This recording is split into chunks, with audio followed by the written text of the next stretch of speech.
Joining me now is Imam Bilal Ali, a counselor who converted to Islam after overcoming his own drug addiction.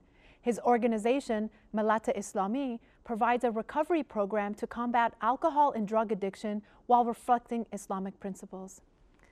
Thank you for joining us.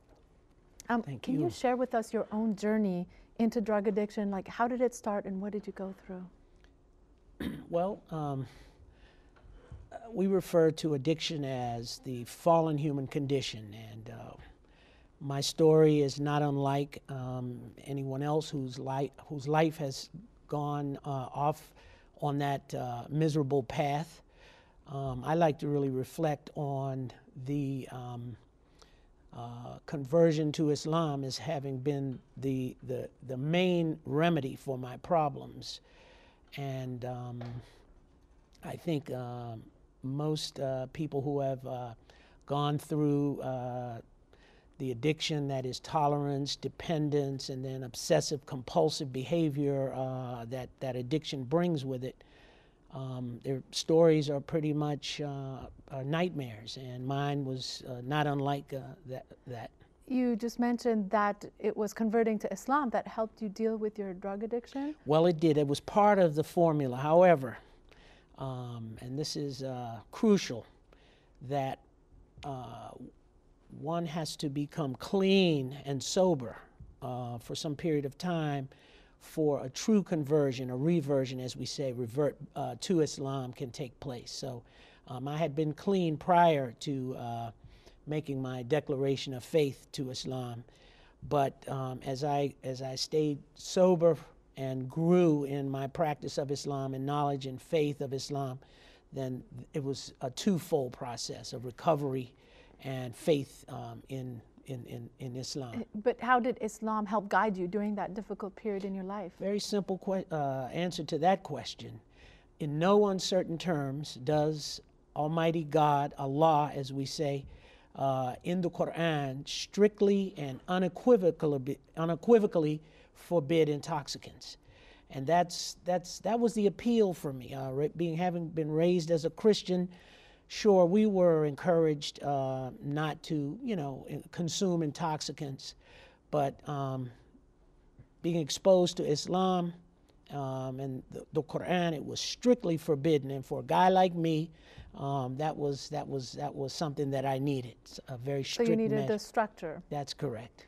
Here in the United States, you have many treatment programs for recovering addicts. There's something called the 12-step program. Yes. Can you tell our viewers just a little bit about how some of those programs work, and how does it relate to this program called Malata Islami that you're part of? This is, I'm going into my 25th year of recovery. And around my third year, the 12 steps worked fine, but we, as recovering Muslims, sought to integrate our recovery, our 12-step recovery process along with our faith as Muslims. And so Malata Islami was founded by a very close companion of mine who has since returned to Allah in Baltimore, Maryland. And we're in our 20th anniversary year. After it was founded, it spread all over the United States and overseas as well, being successful at incorporating the 12-step principles. However, our 12 steps were Quranically based and Islamically based. So we changed the wording and a little bit to.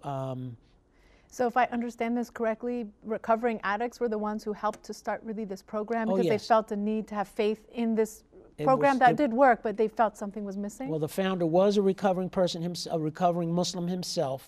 I came in very early on and after meeting him and helped to promote it, and it just spread like wildfire. Recovery takes place from salat to salat, prayer to prayer, on a daily basis. We are never really cured. It is like what is referred to in the Quran as disease of the heart. And so this is something that has to be ongoing, and that's why we say recovery, not recovered. So as long as someone commits theirself to the ongoing recovery process of practicing their faith, and then what is suggested through treatment and other therapy. But perhaps maybe not to use these dangerous substances to begin with. Well, that's prevention is worth a pound of cure. An ounce of prevention is certainly worth a pound of cure.